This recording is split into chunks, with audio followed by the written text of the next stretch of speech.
Welcome everyone to this session about circular economy, regional strategies and sectoral approaches. I'm Charles Marmy from EMPA in Switzerland, and I will chair this session also with Sandra.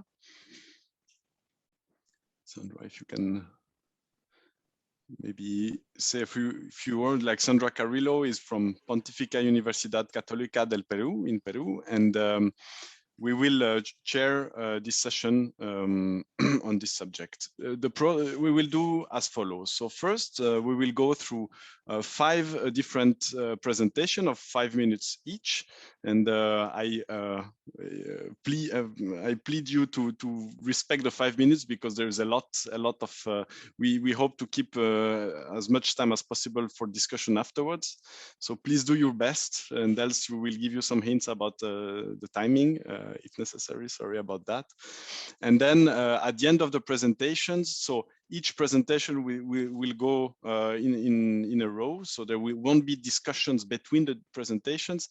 At the end of the presentation, there will be a voting of your favorite presentation and favorite subject that you can find on the tab on the WOVA app. The voting will be open from the end of the last presentation to the end of the discussion in 50 minutes, more or less. So I hope it's clear. The more precise instruction about the voting will be given at the end of the last presentation. So meanwhile, if you have questions about the presentation you're listening, don't hesitate to write them in the chat. You have a little Q&A tab in your WOVA application. Write them as you get them, and we will take note and address them all together at the end of all the presentation. I hope this is clear, and please enjoy this session. So without further ado, I will start with the first presentation. So let me introduce Maribel García Sánchez, who is a doctoral student in Sustainability Sciences program at the National Autonomous University of Mexico. And her work is to research about generating methodologies that evaluate the sustainabilities of water system in cities in developing countries. So Maribel, the floor is yours. Good presentation. Hi, everybody. The context of my research is in the Mexico City. Mexico City has more than 9 million inhabitants, and 95% of its population has access to potable water and drainage services. To provide these services, the water system of Mexico City has 5 main processes: water abstraction and treatment, water distribution, water use, wastewater collection, and wastewater treatment and reuse. Due to the deterioration of the city's water resources, 31% of drinking water comes from other basins, such as the Cutzamala. This water transfer system has 3 processes: capture, treatment, and pumping water. Similarly, the Mexico City water system requires an external wastewater treatment plant to treat 90% of the wastewater generated into the urban area. And another problem is in the use stage. 65% of households consume bottled water due to the mistrust in the quality water of the public network. And as you can see, Mexico City urban water system is still in a linear approach. Based on the above, we evaluate 3 circular economy strategies with life cycle assessment. The first circular economy strategy is to reduce the demand for potable water from the Cutzamala system by 20%. It implies recovery actions for internal water resources in the city, such as the maintenance of wells, dams, and reduction leaks. The second strategy is to reduce the consumption of bottled water by 20% because this consumption represents a high cost for poor households. And the third strategy consists of increasing the wastewater treatment flow of the new Atotonilco plant to 100% in order to restore the Tula River and reuse the treated water in agriculture. The system analysis of the environmental impact and social performance assessment have a functional unit of 1 cubic meter of water for human consumption.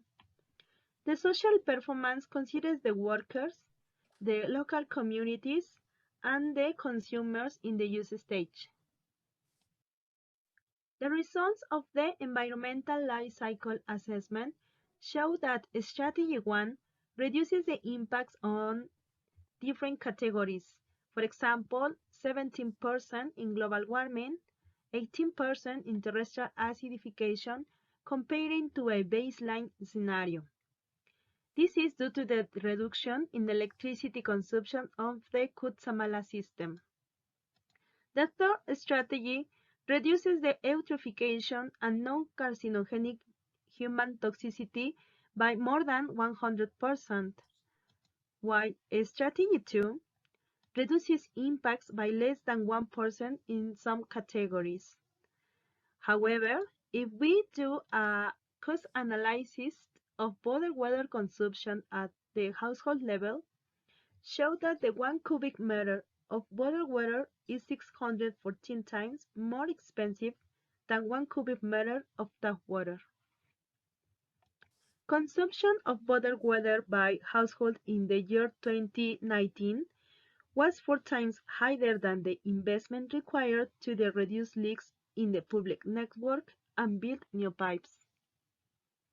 Regarding the social life cycle assessment, we use working hours as activity variable of the output processes, and it is according to the 2020 social life cycle guidelines for a quantitative approach. And in this way, we can scale the social indicators to the functional unit. The results of the baseline scenario show that the 92% of working hours contribute to job stability, and similarly, 14% of working hours contribute to jobs for women. In conclusion, the life cycle contributes to analyze the environmental and social progress of circular economy strategies. And in addition, it is necessary to prioritize financial investment in maintaining the public water network. And also having decent jobs is a necessity to improve social performance. And the future research is make a life cycle costing and analyze other circular economy strategies, such as recharging the local aquifer and reducing food in the city. Thanks for your attention. Thank you very much, Maribel, for this very interesting presentation. So to everyone, please don't hesitate to write down your question in the Q&A, and we will discuss them at the end of all the presentation. Next presenter is Mandy Hinzmann. She's a fellow at the Ecologic Institute of Berlin. Her main research fields are circular economy, resources conservation, waste avoidance, eco-innovations, and sustainable consumption. She will present us about her work about fostering the circular economy in fashion, and more specifically on the policy barriers and enablers for textile fiber recycling in the EU. So Mandy, the floor is yours, and welcome. Thank you. Start to share the presentation.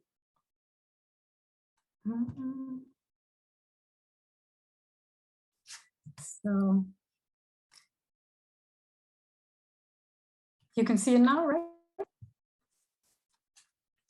Okay, so good day to everyone. I'm very honored to speak here today. Thanks for the nice introduction. My topic is the textile sector in the EU, and more specifically, what are suitable policy options to enable a textile-to-textile recycling. And the background and the reason for the study is that by the year 2025, all member states of the European Union will have to collect their textile waste separately in order to enable reuse and recycling.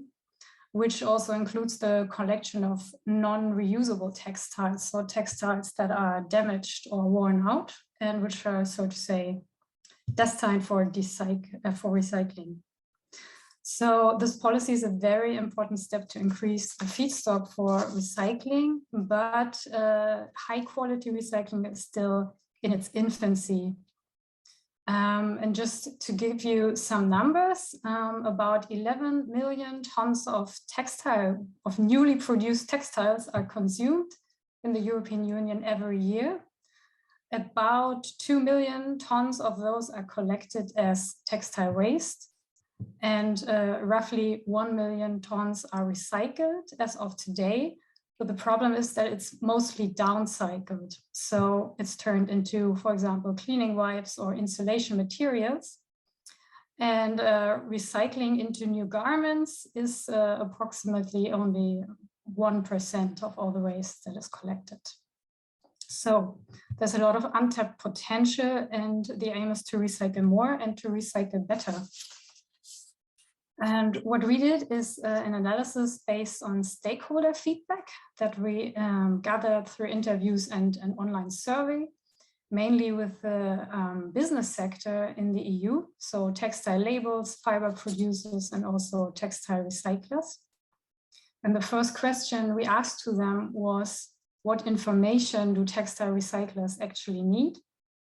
And we found out that a lack of information on a specific fiber composition is hampering recycling, and also a lack of information on chemicals. Those are the two most important reasons. And one possible solution for this is to make information declaration mandatory. And what we have in the EU already are those textile labels. You might know them, but they're more for the consumers. And the problem with those is that information on them is not specific enough for the recyclers. And also they're very often cut out by the consumers, or they are washed out and not readable anymore. But even more importantly, they're not machine readable, which makes the whole sorting of textile waste very slow and not very attractive. So the question is how to make it more practical for companies and to also enforce the information requirements that we suggest. And here, one potential solution is to introduce machine-readable data carriers, which could be, for example, RFID transponders, which can be read out automatically in sorting facilities, and to also introduce a digital product passport, which is basically a set of data which producers need to provide to a central database. And then it's the key to ensure that recyclers have access to this information. And this would really be a big step and could enable an automatic sorting, which would make the sorting more efficient, more quick, and probably also incentivize investments into new circular business models.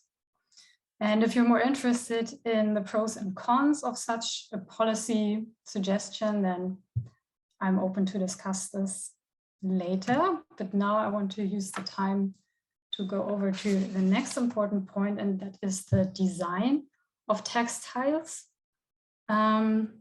which also needs to change to make it more recyclable. So information alone will not be sufficient. And recyclability is very often hampered by a mix of materials, by the use of problematic chemicals, by an overall very low quality, through the fast fashion trend, which also makes the output of recycling very low quality, or also as accessories that make everything very slow and difficult to disassemble the textiles. But the actual problem that's lying underneath is that there's no communication between producers and designers on the one hand, and the recyclers and sorters of textile waste on the other hand. So this would be a key to enable this, and to also set incentives for harmonized standards for circular textile, for recyclable textiles. And what we suggest here is to introduce design requirements for specific textile products. This could be, for example, to limit the number of used materials in very specific textile products or to enable an ease of disassembly by using specific zips or something like that. And here we asked the stakeholders for which textile products this could be most feasible to introduce something like that very soon. And as you see here in the reply, jeans and t-shirts were among the favorite product groups to do something like this. And one reason is because those products are massively on the market, and it would be a higher environmental benefit to start such a policy with these product groups, and also they're already quite suitable for a recycling, and it would not be such a big step to improve their design. And what's also possible here is to introduce a minimum recycled content through such a policy. And for those also, jeans and t-shirts would be very suitable. Yeah, this was it from my side. Thank you very much. Thank you very much, Mandy, for this interesting presentation. So as written by Sandra on the chat and as repeated, write down your questions, send them to us. We are looking forward for the discussion afterwards. So coming next is Shah, who is a research associate at Imperial College London. I'm sorry if I mispronounce your name. I'm sorry about that. Ijar Shah, I think. And he will talk about to us about circularity on the global aluminium cycle, which is an important topic from what I've heard. So, Ijar, the floor is yours. Thank you, Charles. Yes, my name is Izhar Hussain Shah, and I'm a research associate at Imperial College London. So I'm going to talk about the circularity and the global aluminum cycle and how to promote circularity within this cycle. So my name is Izhar, and my co-author of this work is Rupert Myers. He's a lecturer at Imperial College. So next slide, please. Okay, so the global aluminum cycle is vast. It starts from the mining of bauxite ore, and then the next step is we refine bauxite into like a product called alumina, and then we smelt it, and then there's fabrication, and there's use, disposal, and of course recycling.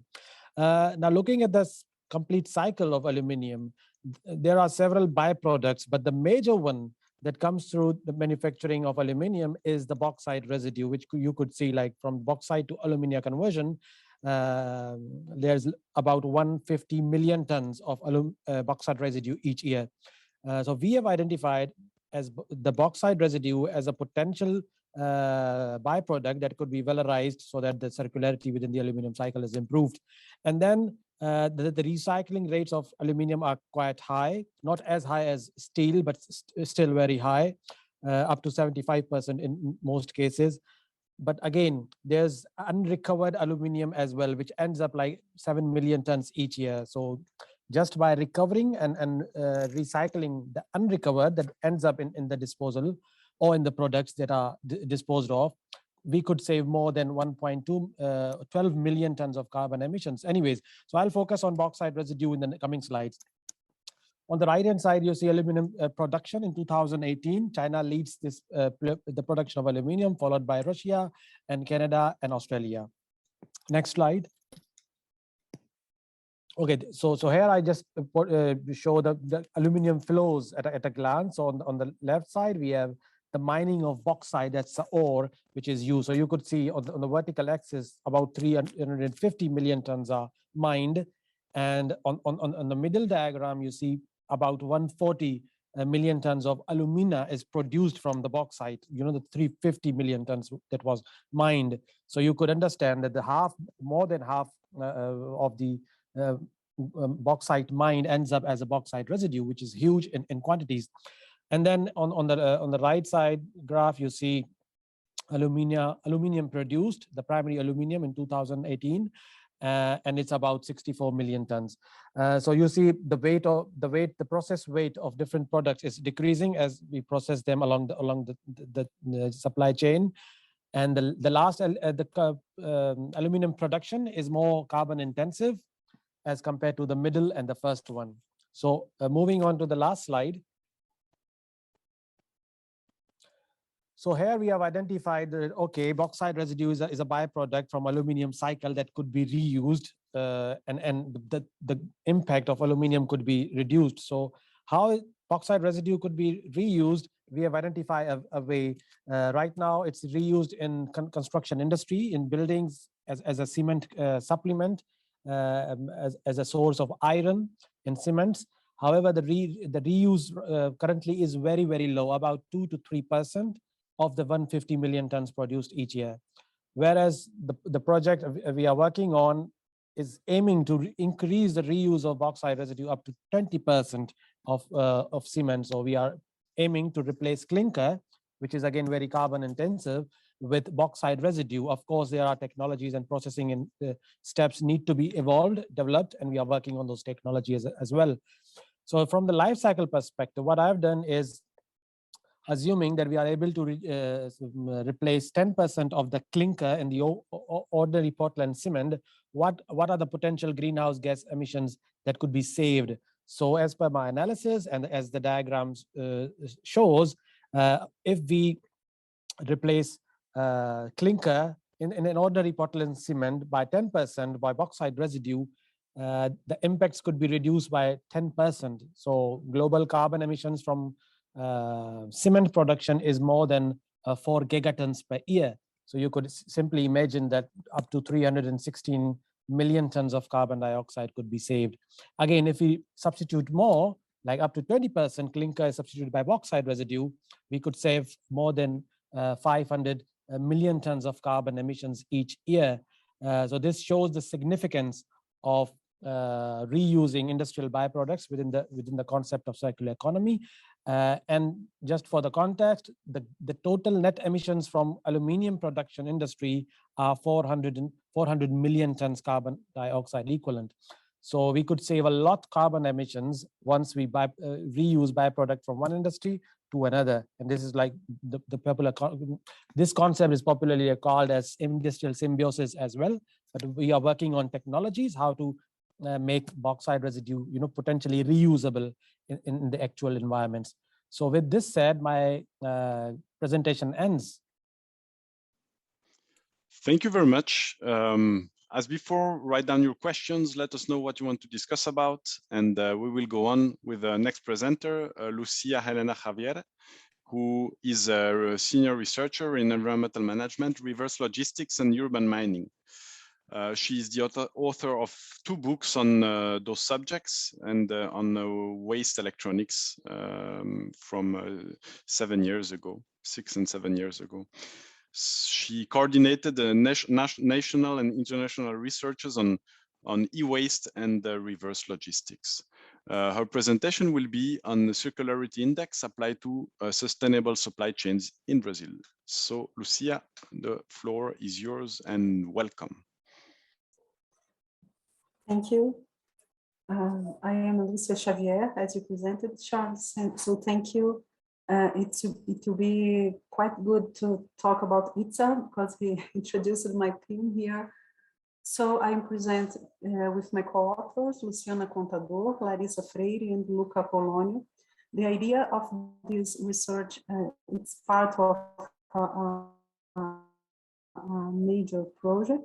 So we are intent to analyze the circularity, focusing on 3 case studies. Next, please. And I am a researcher at the Center for Mineral Technology. It's a research institute on mineral concerns. And then today we will present 3 case studies. The first one is aluminium. The next one is zinc and niobium at least. And we'll talk about bauxite again, and with data from 2020, it's presented it is 60 million tons more in 2 years. So it's increasing, producing worldwide, and the aluminum production set on 72 million tons. The idea here is to focus on the energy consumption from production point. And we will talk about other indicators that are related on it. The energy consumption is settled on 90% from all the energy consumption on the process. Next, please. And again, talking about, next slide, please. And talking about aluminium, we focused on the emissions and about the waste that, as presented previously, about 50% of the bauxite used in the production is thrown up. So the case is what to do with this waste. And this is really a concern here. But in Brazil, we have a case study where the aluminum cans of soft drinks and so on, about 97% is recycled. Then the next percentage of recycling in the world is Japan. So Brazil in the first and Japan in the second place of recycling aluminum cans. So it's a clear case where we can consider the urban mining successful case. Next, please. So talking about the zinc, we have a case study. As you can see, the production and consumption is quite near. And in Brazil, the successful case is settled on the e-waste management, where we can produce batteries, and these batteries can recover zinc iron.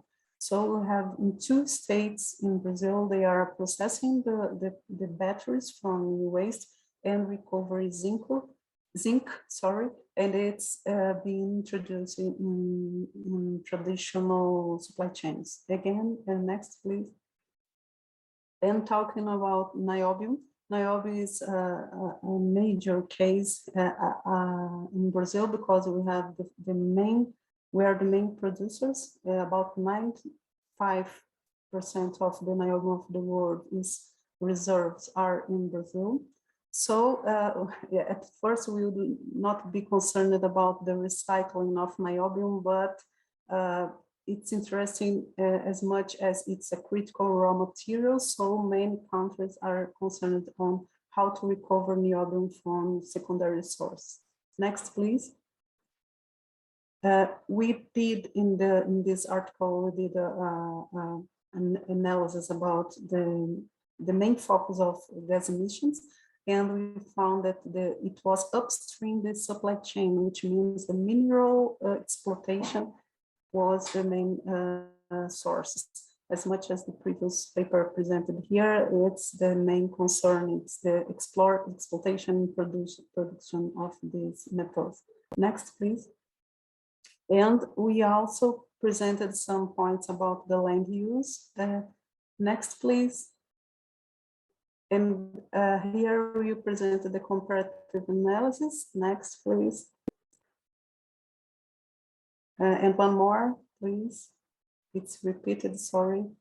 And here we presented the aluminum, zinc, and niobium comparative analysis, where aluminum has high circularity index, while niobium low circularity, which means that it's difficult to recover niobium from secondary resources. And to finish, next, please. I will be able to answer your questions. Thank you so much. Thank you very much for also this very interesting presentation. Thank you to all of you for presenting. It was very rich and also complex, I would say. So thank you so much. Maybe, so now during the discussion, you can vote for your favorite subject and also favorite presenter in the sense, yeah. You can use, as it's shown on the slide, you can use this little tab on the WOVA app, and you can enter ID codes for each of the presenter for both of those questions. We will let this slide here during the whole discussion, so you can make up your mind and please vote. The winner will get a reward at the end. So for them, it's also super important, I think. So thank you very much. I will let you let my co-chair take the lead for the discussion. Thank you, Charles.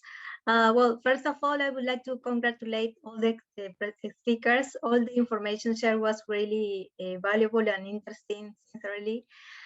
So far, I have 2 questions shared, one for Elmar and one for Mandy.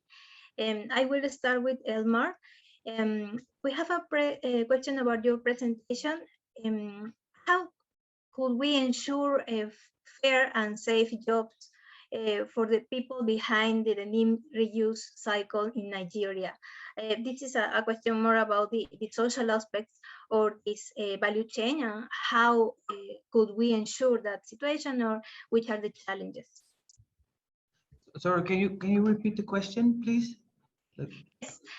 How can we ensure fair and safe jobs behind this denim reuse cycle in Nigeria, about the social aspect of this human rights, yes, human rights, and also good labor practices? Yes, well, I think first of all, people need to get a decent pace for what they are doing. I strongly believe that in the future, countries should be able to deal with their own waste, and also make sure that people can be dressed up properly, and everybody in the value chain should get a decent salary for what they are doing. That is also why I think sorters and everybody that is working in this field, in this sector, should be paid, and should not always depend on volunteers. For example, there's a lot of exploitation also in that sense, that people are asked to participate in something that sounds great, but it is not nice to sort other people's clothing, and people should in first instance be properly paid for that. And that is also why money should also be made eventually. The clothes, second-hand clothes, have to be sold in order to make sure that there is revenue to also to be able to pay people properly, because yeah, otherwise it's also not sustainable financially. I hope that answers the question. Thank you, Elmar. We have other question. Thank you for Mandy. This is a question from Sonia. Thank you for the interesting presentation on textiles. Is it correct that to promote design for recyclability, the recycled content should be minimum? What could you tell us, Mandy?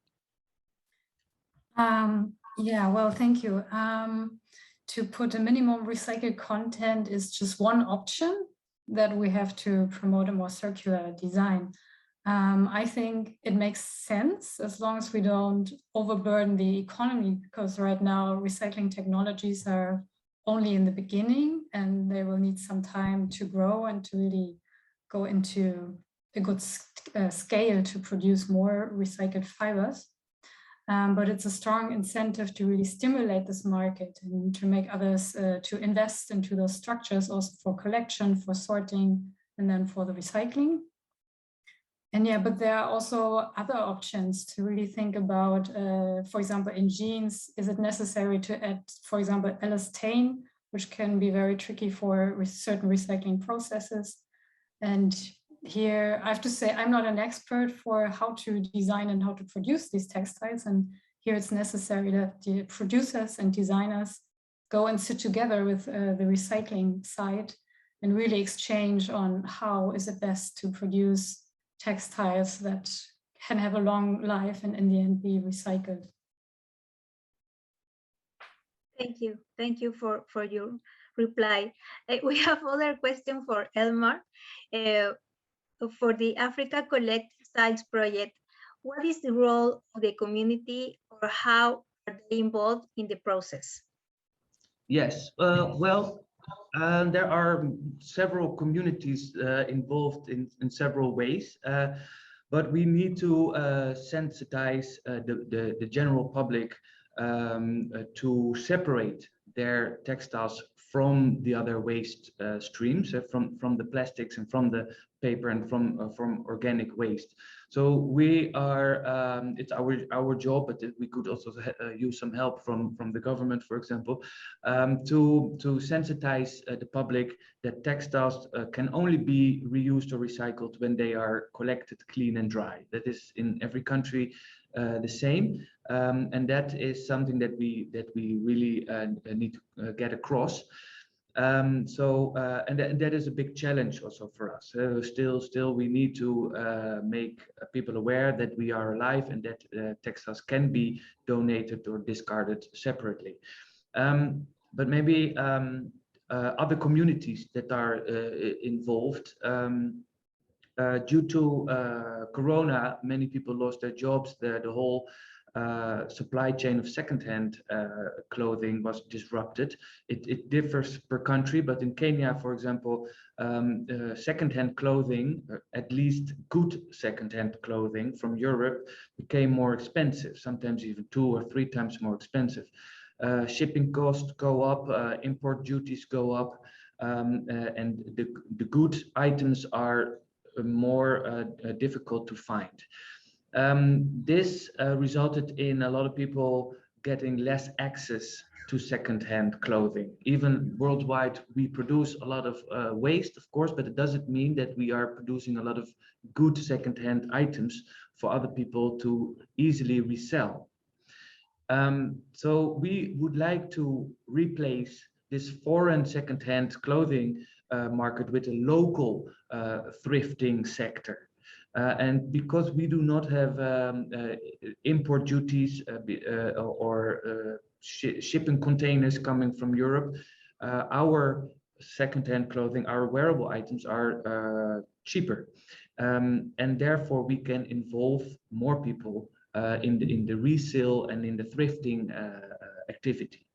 So this is how we are involving the community. And another point is that we are making sure that these items flow to the outskirts of, for example, Nairobi. A lot of secondhand clothing from Europe goes to the main market, Gikomba, and from there it is sold. But for many people, it's quite costly to go there. There are a lot of slums very far from that main market, and for people to spend money on transportation can be quite costly for many. So we are taking the clothes and the items to the people, to the outskirts and to the slum itself, so that people don't have to travel to the main market. In the future, last point, sorry to take so long, but once we are setting up and our mechanical recycling is working, then we can also involve a lot more waste pickers, very low skilled jobs, and we can tell people to get, for example, cotton or polyester in certain colors, and we can pay people for that. Just like people get paid for picking plastics or paper, we can also involve a lot of waste pickers for this activity. Yeah. Thank you, Elmar. Really interesting. I will share a couple of questions to Maribel García. The first one is, how long did it take you to the social life cycle analysis of your study of water sourcing in Mexico? Is a report of your study available? That's the first question. And the second one is, does bottled water also come from the same water basins that provide water to the city water network? In other words, is there a competition for the same resource, and does that create problems? If you could share your thoughts, Maribel, about this couple of questions, please. Hi, thank you for the questions. Yes, the study of social life cycle assessment took me nearly 1 year, mainly due to the lack of transparency of the information in the city. The times to have the information, there is nearly 2 to 3 months, and we have to have the information for every indicator, and it takes nearly 1 year. And the results of the study, we hope to publish in this year, and we study workers, local communities, and consumers. And about the border weather, yes, there is a competition because the weather of the border, the weather comes from other basins, the local basins in the Mexico City and other basins. And I think it's a really competition because the profits are bigger into the companies, and I think there is a necessity to guarantee the weather access to mainly to the vulnerable households in the city and the other basins. Thank you, Maribel. I don't know how much time that we have. I will read a couple of questions. The first one to Mandy. Could the consumer also influence the development of more sustainable textile industry by buying recyclable or recycled clothes? Is there a label that I can look for during my next shopping spree? That's the question, Mandy. Yes, thank you. Well, I don't really want to advertise any specific labels, I have to say.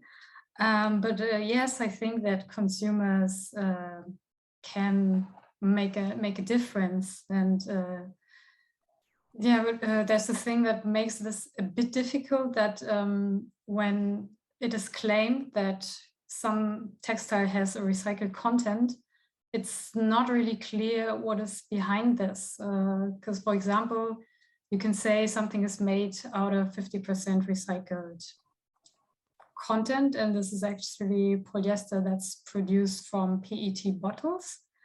And so this is not really a textile to textile high quality recycling, but it's from PET bottles who are a very pure product and who could actually be recycled again into new PET bottles for contact with drinks and food.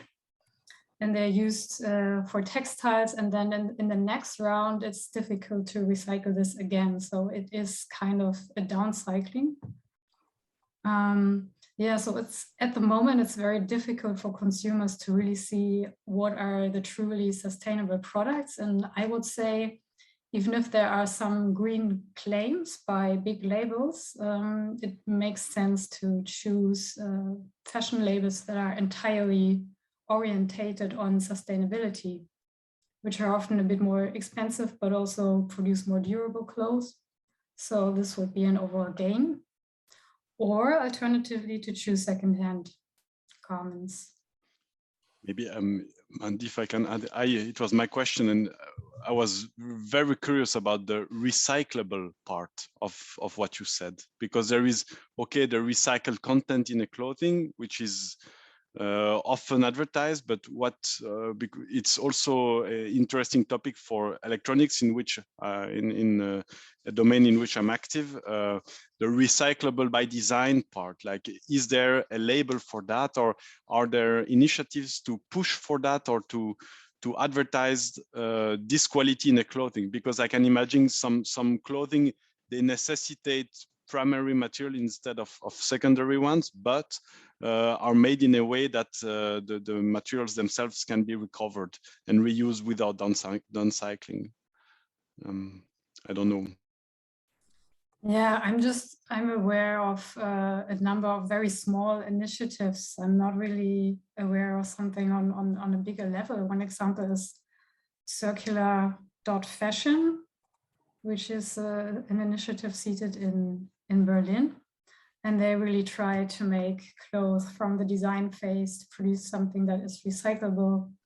And they also try out this digital product passport I talked about, so that they make it transparent what's in those garments, and then they check that there is really a recycling technology already on the market that's able to recycle this into new clothes. Thank you. I would like to share the last question for Isa. Yeah, that's fine. Yes. Why is the aluminum less recycled than steel, even though it has significantly more value? Yeah, that's a very important question. As I mentioned, like about 7 million tons of aluminum ends up like unused again or unrecovered. The reason is the way it is applied. So the steel is applied in larger structures. So it can be like this when the structures, buildings are broken down, demolished, steel as in terms of like bars or the other shapes could be recovered easily. When it comes to aluminum, like for example, a glass bottle cap made of aluminum. So it's very difficult to, again, collect and ensure that those collected smaller components are transported, again, adding cost to the recovery and recycling activities, and then recycled. So it ends up like when we use aluminum in like smaller shapes, smaller sizes, smaller components, they end up like disposed of without recovery potential. So yes, there is a potential. And yes, at the design phase, once we like design materials made of aluminum, this should be an important consideration. And again, it could be complemented by enhanced resource recovery and recycling. Thank you. Well, unfortunately, the time is approaching. I would like to thank you all for your questions, comments, and this presentation, really interesting. We have some other questions that were dropped in on the chat that will be replied by the speakers directly. And I will suggest you to continue the dialogue after the panel. And for the speakers, would be great if you could share the websites where we can find more about your researchers in order to continue looking for this information. So thank you all. I don't know if Charles, would you like to share anything else? No, nothing else to share. I had many more questions also, but thank you so much for sharing your knowledge with us, and see you soon, hopefully.